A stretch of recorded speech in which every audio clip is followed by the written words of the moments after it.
ఓం నమ శివాయ. శ్రీమాత్రే నమ. అందరికీ నమస్కారం అండి. కాశీ హిందూ విశ్వవిద్యాలయం గేట్ అండి అది.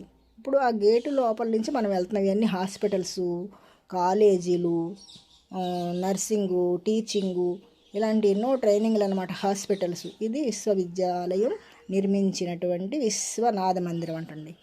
చూసారా, పాలరాతితో ఉంది. ఇది ముందు భాగం, ఇది సైడ్ భాగం. అద్భుతంగా ఉంది. నేను వచ్చేటప్పటికి ఇంకా వెలుగు ఉంది, అలా ఉందండి. ముందు భాగం అయితే కనుక ఇది సైడ్ భాగం. పక్కన గార్డెన్స్ ఉన్నాయి చూసారా, కటింగ్ చేసి. అలా అందరూ కూడా ఇది లోపలికి వెళ్ళే భాగం అనమాట. ముందు ఎంట్రన్స్ భాగం అనమాట. ఇది చీకటి పడితే అలా ఉందండి. వీళ్ళందరూ కూడా సాయం సమయంలో షికారుకు వస్తారన్నట్టు అక్కడే పార్కింగ్ ఉంది కదా, చాలా మంది అక్కడే ఉన్నారండి. నేను చీకటి పడే వరకు అక్కడే ఉన్నాను. రాత్రిపూట అయితే ఇలా తలతలా మెరిసిపోతుంది. ఇది లోపల భాగం అని చెప్పుకున్నాం కూడా. ఇక్కడ పంచముఖ విశ్వేశ్వర స్వామి ఉన్నారండి.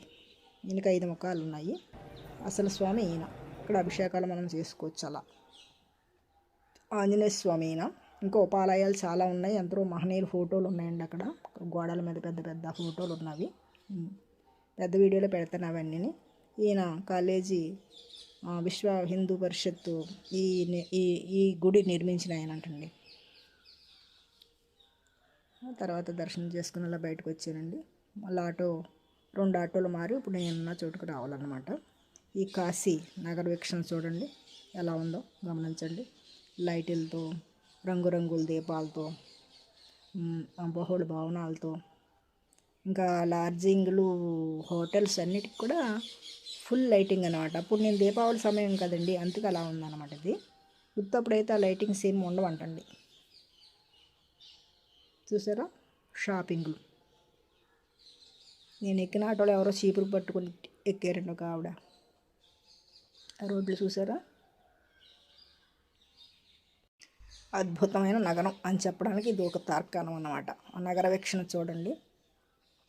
ఈ పక్కన షాపింగు, ఈ పక్కన హోటల్స్, అవన్నిటికీ కూడా లైటింగ్స్ పెట్టారండి. లాడ్జ్లకి, హోటల్స్కి, అన్నిటికి కూడా. ఇదో పెద్ద హోటల్ అన్నమాట. ఇదే షాపింగ్ మాల్. ఇక్కడ భోజనాలు పెడుతున్నారండి. ఆటో అబ్బాయి నన్ను ఇక్కడ దించి వెళ్ళిపోయాడు. ఇక్కడ నేను టిఫిన్ చేసి నాకు పెట్టారండి. వాళ్ళే పిలిచి పెట్టారు. ఇక్కడ వారు పెట్టింది తిని నేను రూమ్కి వెళ్ళానండి. అందరికీ నమస్కారాలు, ధన్యవాదాలు తెలుపుకుంటూ నేను ఆగశవాణి.